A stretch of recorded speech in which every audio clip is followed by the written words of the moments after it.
그래서 안 그래도 오는 6월 12일에 미국 텍사스주 오스틴에서 자율주행 택시 서비스를 시작한다고 하는데요. 테슬라의 로봇 택시가 주가에 긍정적인 영향을 미치게 될까요? 지금 현재 저희 개인적인 예상은 6월 10일 전후로 해서 로봇택시의 주가의 긍정적 효과는 끝날 거라고 봅니다. 선반영돼서 끝날 거라고 보고요. 그리고 1차적으로 그 다음부터는 좀 소강 국면이 올 거라고 보는데 여기에 대한 각종 비판들과 저항들이 발생할 겁니다. 우선 뭐 10대밖에 운영을 안 한다고 했으니까 물론 그것을 그 다음부터는 매주 뭐 20대, 30대에서 그래서 1000대까지 늘려나가겠다 얘기를 하지만 늘려나가는 과정 속에서 10대 정도면요. 우리나라도 커버리지가 될 것 같아요. 유튜브 10명 안 갈까요? 한 대당 다 유튜버들 붙고 한 대당 언론들 붙고 한 대당 방송사들 붙으면 아마 테슬라 차량 뒤에 쫓아가는 차량만 한 5대가 되지 않을까? 그리고 나쁜 정책 의도를 갖고 있으면 일부러 급브레이크 한번 앞에 가가지고 쫙 밟아보고 그리고 한번 부닥쳐도 보고 여러 가지 일들이 해프닝들이 많이 일어날 겁니다. 그럴 때마다 이것이 출렁일 수가 있고요. 그 다음에 지금 일론 머스크가 여러분들 외신 보셔서 아시겠지만 워싱턴에 가 있습니다. 워싱턴에 가면서 가고 있는 것은 뭐냐면 연방교통부 장관이 약속했죠. 이 주정부하고 주마다 다른 도시마다 다른 각종 자율주행과 같은 규제를 연방 차원에서 단일화하겠다. 이것이 연방교통부 장관이 공언하고 약속했던 바죠. 근데 그것이 실현되기 위해서는 하원부터 해서 법이 통과가 돼야 됩니다. 그건 연방정부에만 장관에게만 맡겨둘 수는 없는 거니까 본인이 직접 하원들과 상원들을 만나면서 법안을 통과시키기 위해서 로비를 하고 있는 거죠. 근데 이것이 통과된다는 보장은 전혀 없는 상태인 거고요. 그리고 지켜보자는 것이 나올 거고 그 다음에 또 보셔야 될 것은 내년도에 중간선거가 내년 11월에 있습니다. 이제 1년 반 정도, 1년 반도 안 남았죠. 근데 여러분 보셔야 될 것은 미국에서 우버가 대중화되는 과정 속에서 택시 운전자들의 일자리들이 많이 우버로 이동을 했죠.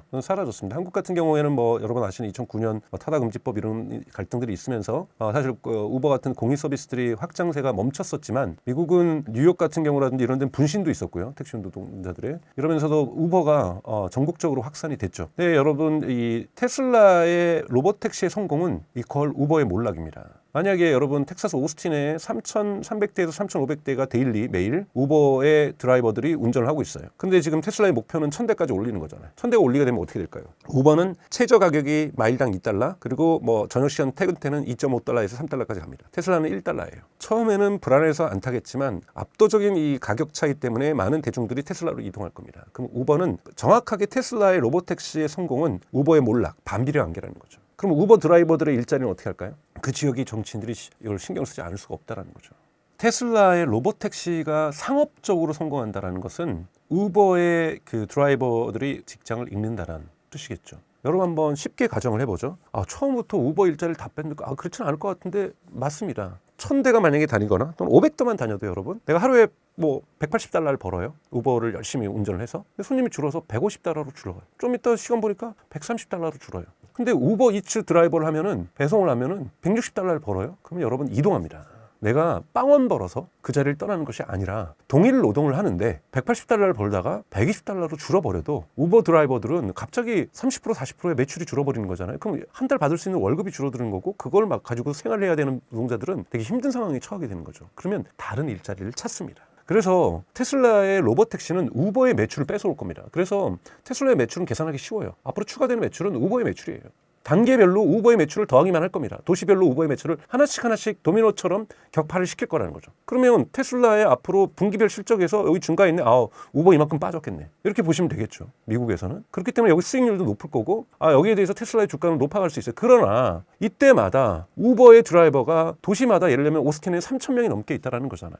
유권자라는 거예요. 여기에서 저항이 발생할 수도 있다. 이 부분에 대해서 정치인들이 어떤 표를 더할지 저는 진짜 그걸 마침 저는 좌판 깔아야 돼요. 그렇기 때문에 그러한 저항 소식이 나오면은 주가에 부정적인 소식으로 충격으로 다가오면서 주가가 꺾일 가능성이 있다는 말씀을 좀 드리고 싶고요. 이것이 저는 1차 효과가 우버 효과라고 말씀을 드리고 싶고요. 그리고 이것이 정치 사회적 여파를 부르는 두 번째 효과를 저는 미국의 포드나 GM, 한국의 현대나 기아차를 들 수 있는 전통적인 자동차 업체입니다. 여러분 자동차라는 것은 에셋은 자산이죠. 매년 가격이 하락합니다. 여러분들이 아무리 애주둥지하고 접촉사고 하나도 안 내도 중고차 팔려고 하면 가격이 훅훅 떨어져 있잖아요. 그걸 감가상각이라고 얘기를 하죠. 근데 어느 차는 감가상각이 돼요. 이게 전기차건 내연기관하고 상관없어요. 근데 어떤 차는 돈을 벌어 갖고 오네요. 나가서 너 오늘은 10만 원치만 벌어와. 그리고 어떤 차는 돈을 못 벌어와도 돈을 벌 수 있는데 이 사람이 제가 예를 들면 개인적으로 저는 제 차량에 누가 타는 게 싫어요. 그래서 안 벌어와도 돈 벌 수 있는 차와 여러분 인류 역사상 돈 벌 수 있었던 차는 없었어요. 근데 돈 벌 수 없는 차와 돈 벌 수 있는 차, 마치 AI가 되는 뭐 스마트폰과 AI가 안 되는 스마트폰, 뭐 전자레인지가 말을 하는 전자레인지와 말하지 못하는 전자레인지. 근데 같은 가격이에요. 그러면 여러분 이때는 AI가 가능한, 자율주행이 가능한 차량을 구매하게 될 수 있습니다. 물론 이것은 저는 2027년 정도부터 가능해질 거라고 봐요. 이것도 관련 규제가 풀려야 되거든요. 관련 규제가 풀리게 되면 풀지도 않을 수도 있어요. 기술은 성숙했어요. 자율주행이 되고 돈 벌어오는 차가 될 수도 있고, 일론 머스크 에어비앤비처럼 당신의 집이 당신이 여행을 간 동안 돈을 버는 것처럼 당신이 차를 안 타는 동안 차를 돈을 벌게 해줄 것이다. 꿈과 같은 얘기죠. 기술적으로는 전 가능할 거라고 봐요. 규제가 안 풀릴 수 있습니다. 왜요? 그러면 그 자동차 회사에서 일하는 모든 이 노동자들, 거기에 나오는 벤더들, 1차 벤더들, 2차 벤더들도 몰락할 수 있는 거거든요. 그것이 정치적으로 왜 부담이 안 되겠습니까? 독일 같은 경우에 제가 이제 독일에서 이제 12년 정도 공부하면서 지내서, 거기는 주 선거라든지 주지사 선거라든지 총선 같은데, 우리식으로 하면 거긴 대선이죠. 그냥 자동차 산업의 일자리가 그냥 계속 얘기돼요. 왜? 제1의 가장 중요한 일자리거든요. 엄청나게 정책으로 압박을 받습니다. 폭스바겐의 노동자만이 아니에요. 거기 1차 벤더들, 2차 벤더들, 3차 벤더들 몰락할 때마다 일자리가 그냥 이렇게 베어나가듯이 일자리들이 사라집니다. 여기 정치인들이 부들부들 떨어요. 그러면 테슬라가 돈 벌어오는 자동차 이거 불가능. 막을 수 있어요. 그래서 테슬라가 계획하고 있는 것, 일론 머스크가 계획하는 대로 그거대로 기술적인 템포가 진행되지 않을 수 있습니다. 이것이 2차 효과는 자율주행이 되는 차와 안 되는 차, 돈을 나가서 벌어오는 차와 안 벌어오는 차가 확연하게 차이가 나면서 에셋의 밸류에이션이 달라지면서 기존에 있는 자동차가 몰락할 수 있습니다. 에이, 그거 안 팔린다고 뭘 몰락해? 아까 전에 우버드라고 똑같아요, 여러분. 자동차가 안 팔려서 여러분 사업체가 망하는 것은 매출이 100이 이제 가장 높은 수준이라면 0으로 줄어서 기업이 망하는 게 아니죠. 70으로만 줄어도 기업은 망합니다. 뭐냐면 우리가 이제 이 생산 비용을 계산할 때 평균 비용을 계산하죠. 한 대당 차량 생산 가격. 규모의 경제 효과를 자동차는 만들어서, 규모의 경제가 만들어진 자동차는요, 평균 대당이 점점 판매 대수가 늘어나면은 떨어지죠. 생산 비용이 떨어진다는 것은 판매 가격이 고정돼 있으면 이윤이 커진다는 겁니다, 여러분. 그런데 대수가 줄어들면은 0으로 갔을 때가 아니라 어느 중간쯤 가면은요, 생산할수록 손해가 돼요. 그럼 나머지는 생산하는 것이 의미가 없어지는 거거든요. 이래서 몰락하는 거죠. 이렇게 몰락이 이루어지게 되면 큰 판별화가 이루어지기 때문에 사회가 그것을 받아들이지 못하게 됩니다. 그리고 또 하나 2차 효과가 있어요. 그러니까 1차 효과, 2차 효과는 옆에 있는 연관 산업이 부정적인 효과가 있습니다. 자동차 보험 어떡할까요, 여러분? 사고가 적게 나요? 우선 보험 지불이, 보험 장사가 안 되겠죠. 그리고 기본적으로 사람들이 차를 적게 탈 수도 있어요. 예를 들면 저 같은 경우에는 제가 2018년에 차를 사서, 새 차를 사서 지금 2025년인데 44,000km를 뛰었습니다. 당시에는 전기차가 거의 없어서 테슬라가 한국에 들어오기 전이라서 제가 플러그인 하이브리드를 샀습니다만, 이것 때문에 저를 비판하시는 분들도 계신데, 제가 아직 테슬라 새로 살 돈 있으면 테슬라 주식을 사고 있기 때문에 이해를 좀 해주시고요. 저도 빨리 전기차로 옮겨가고 싶습니다. 그런데 매년 계산해 보면요, 저는 사실은 매일매일 택시를 타고 다니는 것이 가장 경제적이에요. 보험료 나가죠. 자동차 세금 나가죠. 계속 뭐 유지비 나가잖아요. 주차 장비 나가죠. 그러면 사실 매일 택시 타고 가는 게 맞아요. 근데 안 타게 되죠, 사실은. 대중교통도 가끔 물론 술 마시고 이러면 택시를 탑니다만 택시를 잘 안 타게 돼요, 저 같은 경우에는. 그런데 만약에 택시 가격이 반 가격으로 인하가 된다? 지금 로봇택시가 시장 파괴적인 이유는 그 가격입니다, 여러분. 비용이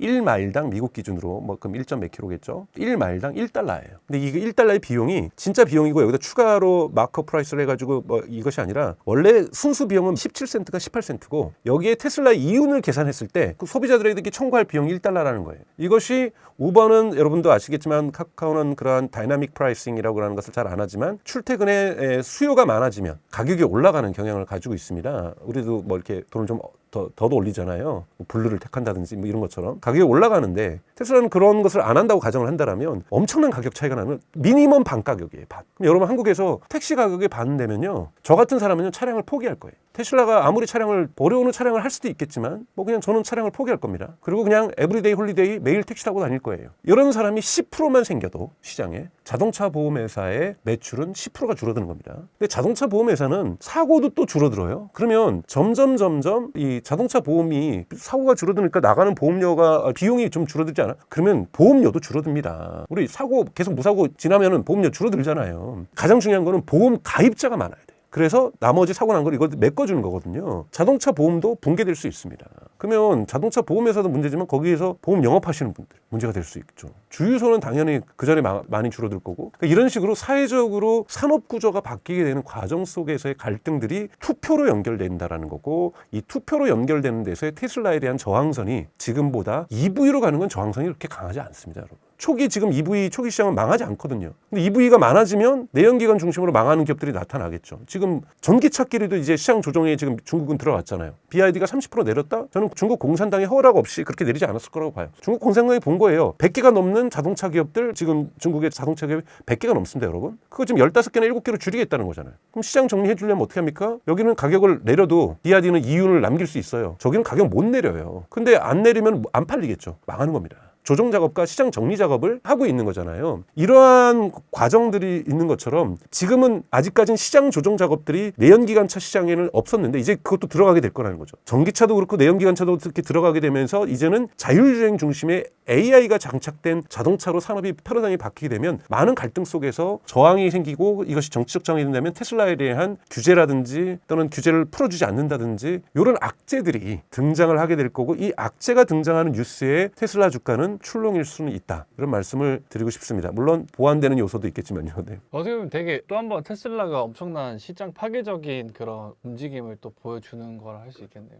정말 근데 그것이 과거에는 먼 미래였어요. 전기차가 세상을 메인스트림이 될 거라 처음에 일론 머스크가 얘기하고 테슬라가 나왔을 때 다들 안 믿었죠. 모델 3 나오고 모델 Y 나오면서 이거 가능할 수도 있겠는데 막 중국 업체들 쫓아오고 다른 업체들도 막 전기차 내면서 전기차가 이제 머저리티가 되겠네. 한국만 좀 잘못해서 캐즘에 빠져 있었던 거고요. 미국이나 유럽 시장, 중국 시장 다 전기차 중심으로 재편되고 있었죠. 자율주행도 마찬가지죠. 언제쯤 될까? 언제쯤 이제 되는 거예요. 그리고 제도적으로 규제만 풀어주면 전 기술적으로는 거의 완성 수준에 왔다고 저는 생각합니다. 이런 부분에서 이제 본격적인 이러한 밀고 땡기는 과정들이 될 거고 여기에서 테슬라에게 유리한 사업 환경 구조가 만들어지면 테슬라의 주가는 우버의 매출을 뺏어오면서 그리고 플러스 가격이 낮아졌기 때문에 로봇택시를 사용하는 사람들이 더 늘어나면서 플러스 알파가 더 크죠. 이러면서 매출의 증가폭이 가파르게 이루어질 수 있다는 거죠. 이건 뭐냐면 실적 곱하기 멀티플이라고 한다라면 우리가 주가를 멀티플은 이미 존재하고 있었고 여기 실적이 이제 받쳐주기 시작하는 거죠. 그럼 곱셈이니까 주가가 어떻게 될지 여러분들이 쉽게 예측할 수 있을 거라고 보고 있습니다. 네. 보통 이제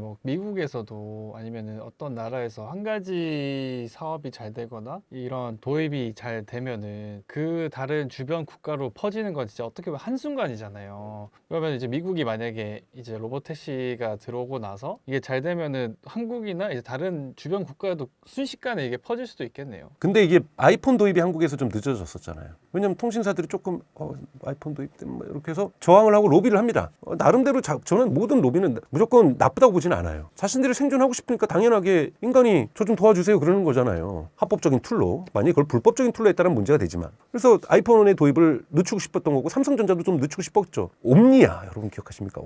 옴니아로 아이폰하고 대적하려고 하다가 그래도 삼성 기적처럼 갤럭시를 만들어내면서 이 경쟁 구도를 만들어냈던 거죠. 그래서 갤럭시를 만들 때까지는 시장을 좀 보호해주고 싶은 거잖아요. 우리 한국도 70년대 80년대 외제차 살려면 무진장 비쌌습니다. 왜요? 그러면은 내수 시장이 죽어버리니까 내수 기업들이 관세로 보호해줬던 거잖아요. 근데 어느 정도 경쟁력이 되면서 언제 한국에서 이렇게 벤츠하고 BMW가 국민차가 됐겠습니까? 다 풀어준 거죠. 경쟁력이 있을 때까지는. 자율주행도 마찬가지겠죠. 지금 풀어져 버리면 말은 지도의 보안 문제 이런 거 하지만 저는 그건 그냥 변명이라고 보고요. 풀어져 버리면 한국에 있는 여러분 아시는 대표적인 기업 현대차와 기아차가 생존할 여력이 없겠죠. 여러분도 자율주행 되는 차를 타지. 제가 아시는 분이 이제 현대자동차 다니시는데 일주일간 상하이에 출장을 회사에서 가라 그랬다는 거예요. 출장의 목적은 일주일 내내 자율주행을 타보는 거. 그리고 그걸 보고서를 써내는 거. 3일쯤 되니까 졸드라는 거예요, 자기가. 하루 이틀은 긴장되죠. 혹시 사고 치면 어떡하나, 나 다치면 어떡하나. 근데 3일 정도 되니까 자기가 졸드라는 거예요. 처음에는 수용성이 한두 명, 서너 명, 10명, 20명, 100명이 되겠지만 점점 타보고 긍정적인 경험들이 확산되면 어느 순간 자율주행을 훅 가면 자율주행 안 나는 차를 탄다는 건 뭔가 인생 이막 같잖아요. 누구는 출근할 때 바디 프렌즈로 의자 바꿔가지고 안마 바꿔두면서 출근하고 퇴근하고 출퇴근 시간 직주 근접 못 하더라도 멀리 하면서 푹 자고 가고 아니면 막 일하고 가고 아니면 넷플릭스 보면서 가는데 자기는 막 긴장해서 운전하고 가고 그 운전이 피곤해서 막 집에 가면 소파에서 일어나지는 못하고 있고 여러분 이것이 달라지는 거예요. 어떤 회사는 제가 보기엔 회사에 보너스로 그런 거 줄 거예요. 자율주행 승차권 몇 개 이런 식으로도 바뀐다. 그리고 그런 사람들이 부러워지면 이거는 그때부터 마케팅 끝난 겁니다. 부러우면 끝나는 거예요. 그러면 왜 우리는 못하는가? 한국 사람들이 또 한국에 안 들어와도 막 관광을 갔다가 미국 가서 자율주행 막 타보고 지금도 우버 많이 타잖아요. 우버에서 웨이모, 구글의 웨이모 많이 타는데요. 뭔가 왜 우리는 이거 도입 안 하지?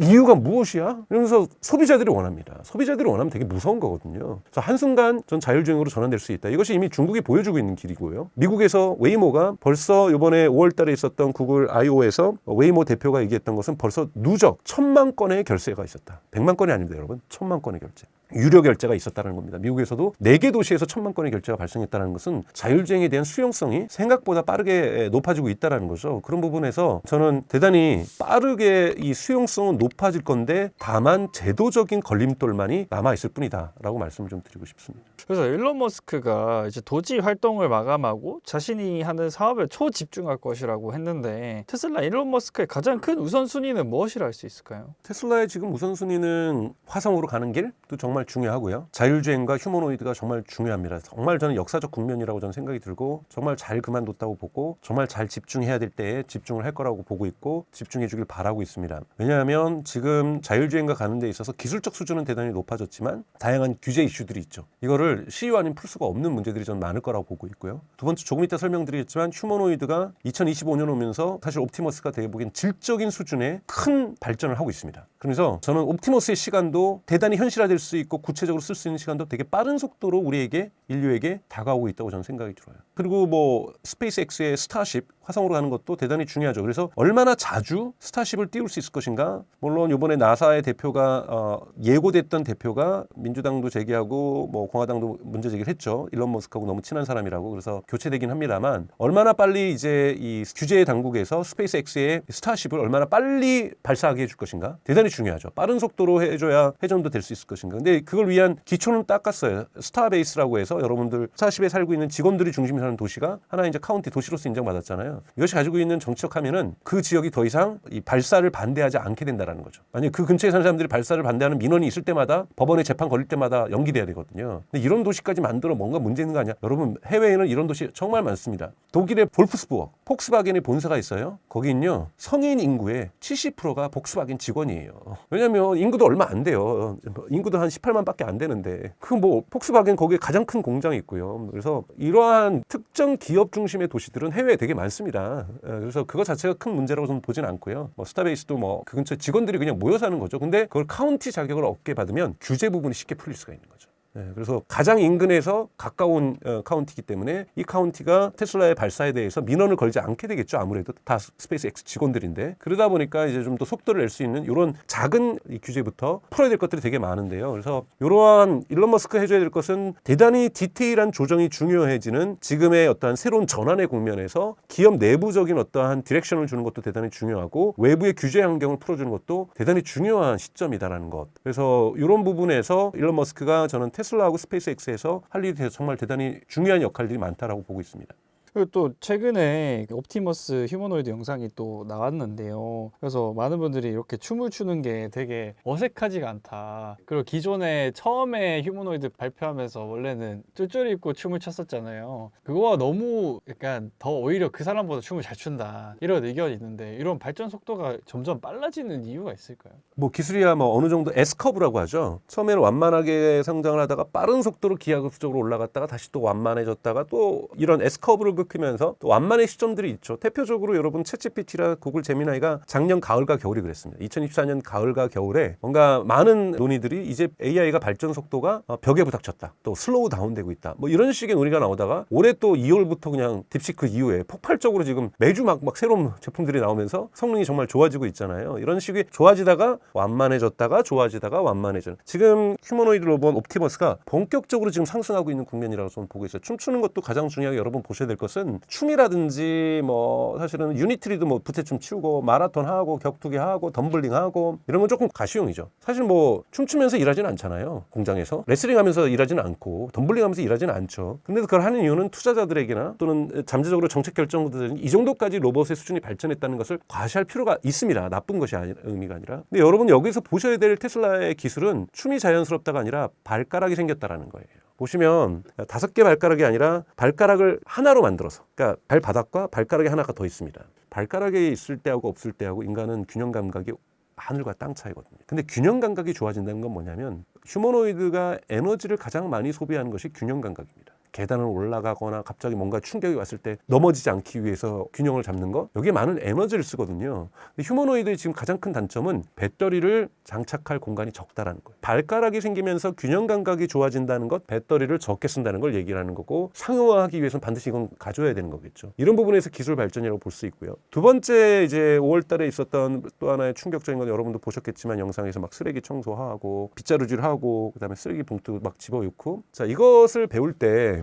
휴머노이드 로봇 옵티머스는 기본적으로 테슬라 FSD의 솔루션을 공유하지만 그거는 이제 주행이라든지 보행이라든지 이런 거 관련된 거고, 그런 일은 자동차는 그런 일을 하지 않으니까요. 다 파인 튜닝해서 인간이 학습을 시킵니다. 인간이 뭘 학습시키니까 이상한 헬멧 쓰고 이상한 장갑 끼고, 여러분 많이 보셨죠? 막 앞에서 막 움직이면 로봇이 막 따라 움직이죠. 그러면 로봇 100대 연습시키려면 100명의 인간이 그 앞에서 막 연습을 시켜야 돼요. 100명의 인간이 하루 종일 해도 몇 시간 연습시키겠어요? 뭐 1억 시간, 2억 시간 이렇게 연습이 안 되잖아. 한계가 있습니다. 일론 머스크가 이번에 복귀를 하면서 블룸버그 테크놀로지하고 인터뷰를 하면서 뭐라고 얘기를 했냐면, 그러니까 2025년 올해 내에 옵티머스의 목표는 유튜브 동영상 보고 학습하는 거다. 이걸 목표로 얘기를 제시합니다. 그리고 나서 딱 일주일 있다가 테슬라의 옵티머스 AI 총괄 팀장이 엑스타컴에 올리죠. 그것이 100% 사실인지 아닌지는 아직 확인할 수 없지만 최소한 그 사람의 입에서 나온 말이에요. 뭐라고 얘기를 했냐면 1인칭 관점에서 촬영한 영상은 유튜브 영상 이제 배울 수 있다. 그리고 올해 안에 목표는 3인칭 관점에서 찍은 유튜브 영상도 그걸 보고 행동을 학습하는 거다. 3인칭 관점이라고 된다는 건 유튜브에 있는 모든 것이 다 된다는 거죠. 아니 그것까지 여러분 된다고 치면 올해 안에 내년 초에 대해서 좋아요. 늦지 않아요. 저거.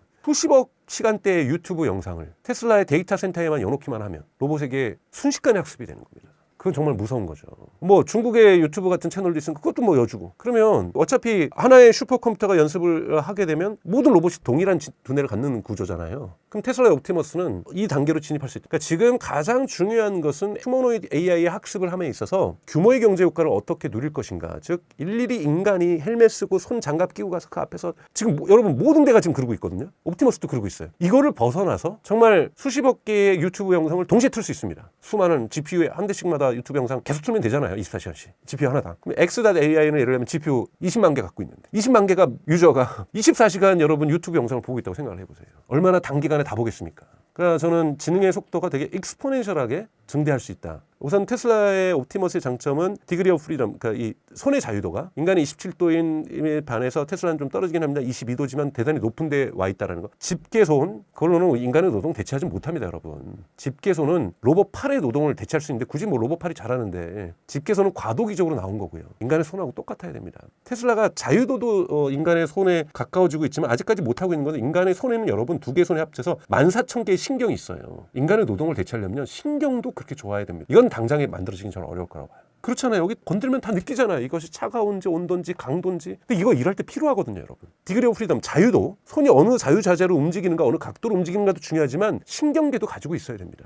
인간의 노동이 정말 인간의 노동을 대체하려면 자동화되지 않는, 자동화되기 어려운. 그러려면 아직 테슬라도 갈 길은 멀었다고 좀 봐요. 하지만 이쪽으로 방향을 갖추고 있다는 거고 발가락도 가지고 있다는 거고, 저는 이 정도만 되면은 물리적으로는 진화하는 속도만 맞춰내면 이제 이 AI의 두뇌 부분은 크게 걱정하지 않아도 인간의 노동을 대체하는 쪽으로 많이 가고 있다. 그래서 오히려 테슬라의 휴머노이드 로봇이 옵티머스가 저는 대단히 부정적으로 보고, 이거 시장화되려면은 아직까지는 일론 머스크도 얘기했지만 이거 R&D라고 얘기합니다, 여러분. 이거 R&D 테크놀로지예요. 시장에서 거래되지 않는 테크놀로지는 R&D입니다, 여러분. 거래되지 않는. 이제 거래 영역으로 가고 싶어 하는 거고, 올해도 5,000대를 만들어도 R&D라고 얘기를 해요. 하지만 이것을 매스 프로덕션으로 만든다라는 거고, 그것이 의미가 오래 있는 거고, 정말 내년부터 내후년부터 어떻게 될지 모르지만 저는 대단히 빠른 속도로 매출을 만들어내는 거래되는 휴머노이드 로봇이 등장할 가능성이 높다라는 거고, 왜? 이거는 규제 영역이 되게 약합니다. 아까 말한 자동차 제가 1차 효과 우버를 몰락시킨다, 2차 효과 전통적인 자동차 기업을 약화시킨다, 자동차 보험회사를 약화시킨다, 주유소를 약화시킨다, 뭐 이런 부분들이 있는 거고, 뭐 이런 식으로 연쇄 효과들이 있으면서 여기에 의한 사회적 갈등이 있다라면 이것이 테슬라가 뚫고 지나가야 될 다 허들이잖아요. 근데 중국 같은 경우는 이 허들 허들 내려 딱 그럼 다 내려가죠. 뭐 이러니까 중국은 빠른 속도로 쫓아올 거고요. 테슬라는 허들 하나하나를 넘어야 되는 거죠. 근데 옵티머스는 여러분 인간의 노동을 대체하면 인간들이 다 데모하고, 아니죠. 레이버 쇼티지가 되게 심각하잖아요. 그러니까 이 노동 일손이 부족한 것부터 들어가죠. 외국인 노동자가 절대적으로 많이 필요한 부분, 한국 같으면 미국은 제조업을 다시 리쇼링 시키려고 하니까 그 제조업 부분에 들어간단 말이죠.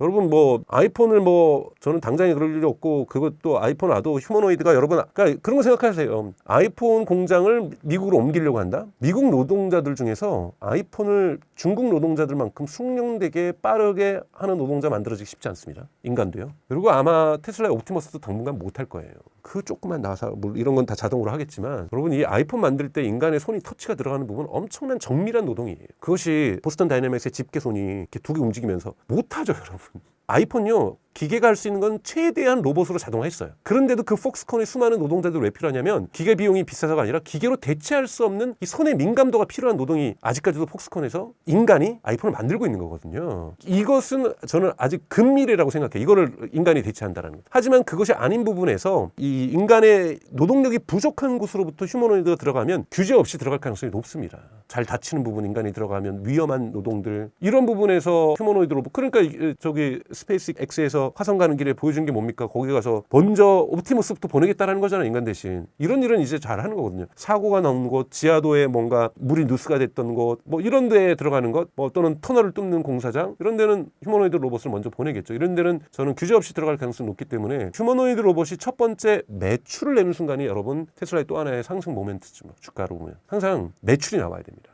그 저는 기대치인 거고 실적 곱하기 멀티플. 그러면 실적이 나오는 순간이 언제냐? 이번에 로봇택시도 실적이 언제 나오느냐? 그리고 휴머노이드도 매출이 언제 잡히느냐? 첫 매출이 휴머노이드가 찍히는 순간 여러분들도 장사하시면 그렇잖아요. 매출이 찍히는 순간. 그리고 매출이 막 예상했던 수순대로 앞으로 증가할 거라는 것이 확실해질 때 여러분 더 투자할 수 있잖아요. 가게를 1호점, 2호점 열리듯이. 그럼 그 매출이 찍히는 시점은 언제가 될까요? 저는 테슬라의 옵티머스 같은 경우에는 웨이모를 보면 되죠. 웨이모는 대단히 오랫동안 연습을 하면서 매출 찍는 것을 늦춰오면서 작년 6월에서야 처음으로 유료 사업으로 전환을 하게 되죠. 저는 뭐 테슬라에 지금 큰 반대가 없다면 오스틴 같은 경우에는 올해 뭐 크리스마스 전후해서 유료 매출가를 시작을 할 거고요. 본격적으로 우리가 의미 있는 로봇택시가 매출을 만들어내는 것은 2025년 1분기일 거라고 저는 생각합니다. 물론 이런 건 제가 좌판을 깔 정도의 수준이 아니기 때문에 당겨줄 수도 있어요. 네, 의미 있는 수준의 매출은 2025년 1분기가 될 거라고 보고요. 정말 테슬라의 그 재무제표에 로봇택시의 AI 매출이 로봇택시 매출로 잡히는 순간 저는 테슬라의 주가는 거침없이 올라갈 거라고 봅니다. 그리고 휴머노이드의 매출이 또 잡히는 순간 또 한 번의 모멘텀이 있을 거라고 보고요. 그래서 중국 로봇 또한 빠른 발전 속도를 보여주고 있는데요. 테슬라의 옵티머스와 중국 로봇과의 차이는 어떤 것이 있다고 할 수 있을까요? 중국이 정말 빨리 쫓아오죠. 근데 중국은 여러분 쫓아올 때 일종의 한국도 마찬가지고 한국도 막 쫓아가면 국뽕이 필요하지 않을까요? 막 무슨 행사 같은 거 할 거예요. 왜냐면 그래야 서프라이징, 놀라잖아요. 보스턴 다이내믹스의 로봇들이 왜 자꾸 덤블링 하겠어요? 구글한테 팔릴 때 구글 사람들한테 인상적인 투자자들한테 임프레션을 줘야 되죠. 그 다음에 소프트뱅크한테 팔렸잖아요. 손정희 회장이 샀죠. 그때도 자꾸 덤블링 해줘야 되는 거죠. 그 다음에 또 현대자동차가 샀으니까 현대자동차 투자자들이 왔을 때 덤블링 해줘야 되는 거예요. 조금 농담인데요, 여러분. 어느 정도는 쇼잉이 필요합니다. 그럼 사람들이 놀래거든요. 놀래고 뭔가 되는 것 같다. 투자자들도 놀랍니다. 투자자들도 우리 똑같은 인간이에요. 어머 막 덤블링하고 그러면 막 춤추고 막 마라톤하고 격투기하고 싸우고 그러면 이거 되는 거다. 이 공적 자금이나 민간 자본이나 이런 여론이 긍정적으로 형성이 되죠. 그래서 있는 부분이 좀 뭐냐면 하입, 과장이 있다라는 거죠. 테슬라도 자꾸 나와서 막 뭐 칵테일로 뭐 따르고 춤추고 막 뭐 하는 거 적절한 쇼잉이 필요한 거거든요. 우리 여기까지 왔어. 과시용이죠. 근데 제가 말씀드렸잖아요. 칵테일 나르고 뭐 덤블링하고 이런 거 인간의 노동을 대체하는 데 필요한 기술이 아니라는 거예요. 그러한 부분이 있다는 부분에서 조금은 하입이 있다는 거 우리가 봐야 된다. 하지만 중국 장난하는 게 쫓아온다는 것은 방식은 전기차를 하는 것처럼 처음에 전기차 중국에 2천여 개가 있다가 지금 100몇 개로 줄은 거고 더 줄이려고 하는 것처럼 중국은 이 휴머노이드 로봇 산업을 엄청나게 스타트업들을 지원을 해주고 있다는 거고 이것이 점점 흔히 말하는 인해 전술로 들어갔다가 점점 양육강식의 법칙에 의해서 강한 자만 살아남는 이런 식으로 좁혀가는 방식을 취하고 있다는 거고 또 하나 보셔야 될 것은 파이낸셜 타임즈가 많이 분석을 잘 했었는데 부품이에요. 미국에서 만들어지는 테슬라의 그 옵티머스도 그렇고 뭐 피규어 AI의 휴메인도 마찬가지고 앱트로닉의 아폴로도 마찬가지고 이런 데에 들어가는 많은 부품이 중국산이 많습니다. 그러니까 액추에이터도 중국산이 많고요. 뭐 심지어는 파이낸셜 타임즈가 이제 분석했던 것은 그래서 이제 미국의 정부가 더 기분이 나쁜 건데 아이폰의 나사를 그러니까 이 나사 작은 나사를 납품하는 기업 대표적으로 중국 휴머노이드 로봇의 대부분의 나사를 납품합니다. 정밀 나사를 잘 만든다는 거죠. 이런 것들이 이제 미국 정부에서부터는 기분 나쁜 거예요. 휴머노이드 로봇을 쫓아오는데 거기에 아이폰 우리가 제조 공장 뒀더니 거기 밸류체인에서 나붙은 나사로 그걸 나사를 만들고 그거 보니까 드론도 만들고 있고 이게 아닌 거거든요. 그러니까 지금 휴머노이드 로봇에 들어가는 많은 부품이 중국의 제조 강국인 중국에서 생산되고 있다는 것. 이걸 미국도 좀 우려스럽게 바라보는 거죠. 미국은 그 부품을 중국에서 가져와야 되는 거고요. 그리고 수많은 액추에이터가 사실은 모터예요. 여기 여러분 히토류가 다 들어갑니다. 근데 중국이 히토리 이번에 수출 금지하니까 테슬라에서 5,000대 올해 말에 생산을 하려고 그랬는데 그거 차질을 빚을 수도 있다고 바로 메시지 내잖아요. 그러니까 중국이 히토리에 의존하고 있는 거죠. 그러니까 이런 부분, 그러니까 자꾸 뭐 우크라이나에 히토리 막 캐겠다, 아일랜드 뭐 그린란드인가 거기 가겠다, 이거 다 히토류가 있는 거거든요. 자원 확보. 그래서 중국에 대한 의존도는 아직까지는 분명히 존재하고 있고, 그러니까 이러한 제조에 있어서, 그리고 중국에 쫓아오는 속도도 여러분 뭐 딥시크도 뭐 보셔서 알겠지만 AI 부분 쫓아가고 있고, 그 다음에 이 물리적인 어떤 부품력도 대단히 좋고요. 그리고 제가 아까 배터리 부분의 브렉스루도 필요하다고 말씀드렸잖아요. 이 배터리 부분도 보면 CATL이라든지 대단히 앞서가는 기업들이 많기 때문에 중국은 휴머노이드를 만들 수 있는 시장에 대한 수요도 크죠. 우선 제조업이 워낙 많으니까 거기에 대한 일자리를 지금 계속 채우려고 하는 이런 니즈가 엄청나게 크다라는 것. 뭐 중국의 실업률이 높아지더라도 그건 중국은 별로 중요하게 여기지 않고요. 물론 뭐 실업률 자체를 걱정을 하겠지만 그렇다고 해서 휴머노이드의 이 생산 속도를 놓치지 않을 겁니다. 중국은 제조업 강국으로 계속 남고 싶은 거예요. 그러려면 비용을 절감시켜야 됩니다. 그래서 이 휴머노이드 로봇의 막대한 전략적 산업을 이미 국가 전략으로 선택한 건 2023년 11월이고요. 그래서 중국은 저는 빠른 속도로 AI에서 지금 미중의 어떠한 두 개의 강국이 형성된 것처럼 휴머노이드 지금 뭐 사실 유럽 기업들도 있고 일본도 열심히 하려고 하고 한국은 이제 막 시작하려고 하지만 이미 미국과 중국의 두 개의 강국이 형성이 돼 있다고 보고 있습니다. 그래서 테슬라가 고점 대비 50% 넘는 주가 하락 이후 또 급반등을 보여주었는데요. 테슬라가 이처럼 주가가 롤러코스터를 타는 이유는 무엇이라 할 수 있을까요? 테슬라도 그렇고 앞으로 전 팔란티어도 그렇게 될 가능성이 있다고 보는데, 원래 성장주들이 좀 그런 경향성들을 가지고 있습니다. 즉 성장주라는 것은 미래 성장에 대한 기대치로 높은 멀티플이 이제 형성된 것을 우리가 성장주라고 한다면, 기대치가 이 현실화되기까지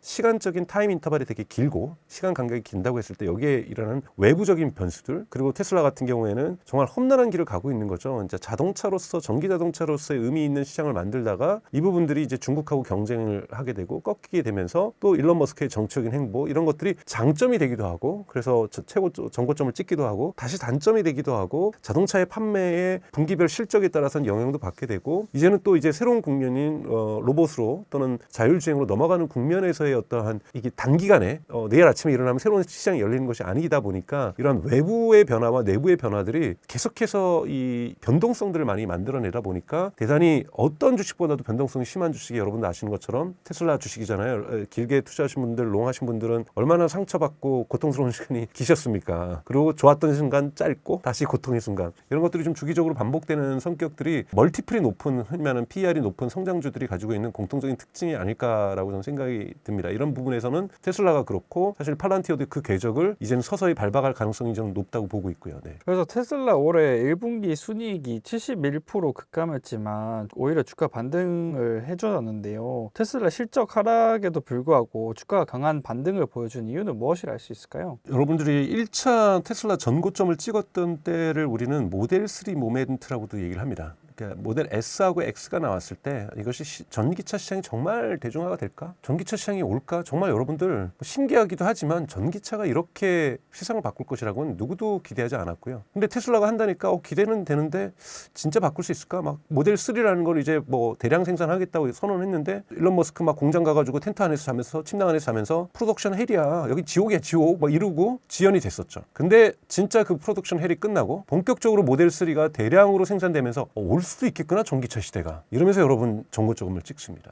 2차 테슬라의 전고점은 좀 정치적인 영향이 있었던 거고요. 지금 이제 전고점을 향해서 저는 다시 가고 있다고 저는 생각이 드는데, 이건 뭐냐면 모델 3와 같이 정말 자율주행이 될까? 얼마나 뜸들여 왔어요. 2018년부터 일론 머스크 뭐 자율주행 금방 될 거야 뭐 얘기를 하면서 여러 번 다 됐어, 뭐 내년이면 돼, 이거 이제 계속 듣다 보니까 그냥 본인도 얘기하잖아요. 늑대를 부르는 양치기 목동이 됐다고. 지난 1분기 실적 발표할 때도 얘기하고, 진짜 이번에는 진짜 자기 목동 아니다, 양치기 목동 아니다, 이번에는 내 말 믿어, 이렇게 얘기할 정도로 이런 부분들이 있다 보니까 진짜 이게 프로덕션 헬하고 같은 거죠. 근데 사실은 모델 3는 프로덕션 헬이 있지만, 이 지옥이 있지만, 생산의 지옥이 있지만, 자율주행은 여러분 앞으로 제가 천천히 설명드리겠지만 규제의 지옥이 있을 겁니다. 그래서 여러분 어쩌면 저는 말씀드리고 싶은 것은 기술의 장벽은 이미 자율주행은 저는 가능한 시대로 지금 빠르게 진입하고 있다. 그리고 이것은 시간이 지날수록 더욱더 기술의 완벽성, 인간보다 안전한 기술력들은 더욱더 근접해 갈 것이지만 여러 가지 규제의 장벽과 사회적인 저항의 장벽들을 자율주행은 만나게 될 것이다. 하지만 대단히 다이나믹한 세상의 변화들이 펼쳐질 수 있다. 이거에 따라서 대단히 주가가 상승도 하겠지만 하락도 하게 될 가능성을 대단히 가지고 있다. 그래서 롤러코스터는 이제는 끝난 것이 아니라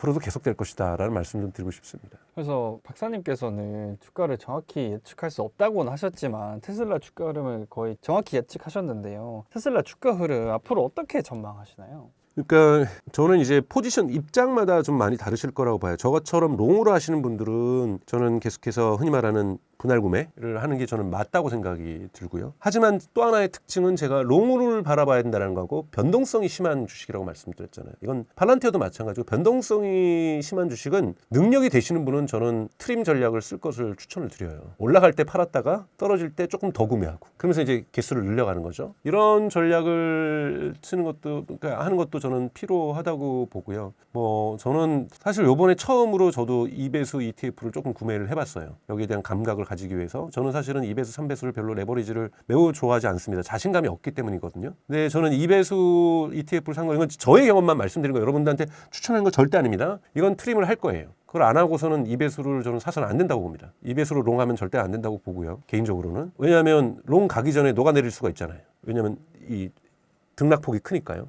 락폭이 클 때 사라져버릴 수가 있는 거기 때문에 2배수는 트림 전략을 써야 된다고 저는 생각이 들고, 그래서 테슬라 주가는 저는 앞으로 뭐 경향적으로 제가 생각하는 거는 내년 5, 6월, 내년 딱 1년 뒤로 저는 치면 미국의 규제가 심각하지 않다. 미국 거시경제가 골로 가지 않는다. 뭐 이런 건 지금 제가 예측할 수가 없으니까요. 지금 뭐 트럼프 행정부가 하는 것들이 도저히 어떤 결과를 날지는 이건 뭐 불 입장이 있을 수도 있고 베어 입장도 있을 수 있고 정말 낙관론적 뭐 긍정론적 다 입장이 서로 뭐 얘기를 들어보면 다들 맞는 것 같아요. 저는. 그래서 이런 거시경제적 요인이 없다라면 일론 머스크가 뭐 큰 병에 걸려서 뭐 다치거나 이런 외부적인 돌발 변수가 없다라고 한다라면 모두가 좋게 풀린다라면 이런 일이 반드시 일어나는 거 아닙니다. 확률적으로 100% 아닙니다, 여러분. 저는 충분히 한 $1200까지도 갈 수 있다고 저는 생각하고 있어요. 그 이유는 우선은 지금 중국과의 갈등 때문에 저가 시장에 들어가는 것이 그렇게 급하지가 않기 때문이지만 저는 중저가 차량이 나올 거라고 보고 의미 있게 테슬라의 매출을 높여줄 거고요. 전 모델 Y 뭐 지금은 뭐 저조할 수 있지만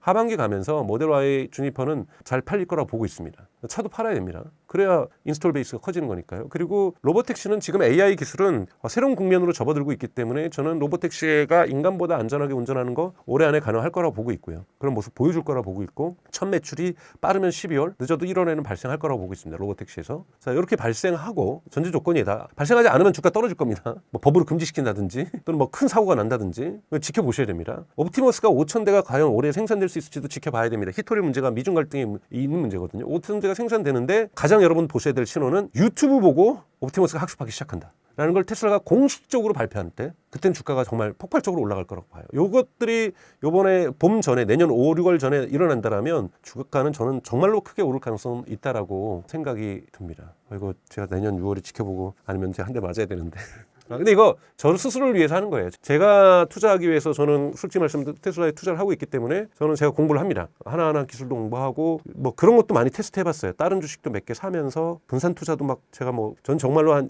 만 3년이 안 됐거든요. 투자한 지를. 그래서 분산 투자도 해보고 저는 미국이나 독일에 있는 유료 유튜브 채널들에 돈을 내면서 공부를 하고 있어요. 그런 주식에 대한 일반 건 몰랐기 때문에 제가 차트 보는 걸 어떻게 알았겠습니까? 또 공부하는 거고. 근데 뭐 자신감이 없기 때문에 아직 그런 말씀 못 드리는 거고. 그래서 뭐 트림 전략은 뭐 그런 거잖아요. 저도 배운 거는 52주 평균선에서 내려가면은 구매하는 거고 올라가면 사는 거고 뭐 파는 거고 뭐 이렇게 하면 되는 건데요. 근데 그 마음가짐을 갖기가 어렵죠. 이렇게 손이 떨려서. 그런데 이제 이 테슬라를 볼 때는 이러한 중요한 소식들의 모멘텀들은 좋은 지점이 있을 거고 저는 그 전의 흐름들을 보면서 나쁜 소식들도 제가 아까 말씀드렸기 때문에 그때는 저는 나쁜 소식이 나오면은 살 거고 특히 2배수 ETF는 지금 테스트에 들어갔으니까 저도 솔직하게 저의 모든 걸 까는 겁니다. 공개. 여러분들이 그렇게 하라는 말씀 절대 아니에요. 저는 나름 상당 시간을 여기다 투자를 하고 있기 때문에 2배수는 안 좋은 소식일 때마다 구매를 할 생각이고 좋은 소식이 있을 때마다 팔 생각입니다. 그래서 이거는 제가 공부용으로 가져가려는 것이지 이거 가지고 크게 뭐 돈을 벌겠다기보다는 저도 공부는 해야 될 것 같아서 근데 제가 가지고 있는 테슬라의 본래 주식 트랙은 그냥 무조건 롱으로 갈 생각이고요. 그런 식으로 저는 투 트랙으로 하는 거를 최근에 결정을 해서 시티에 들어갔다는 말씀을 좀 드리고 싶습니다. 네.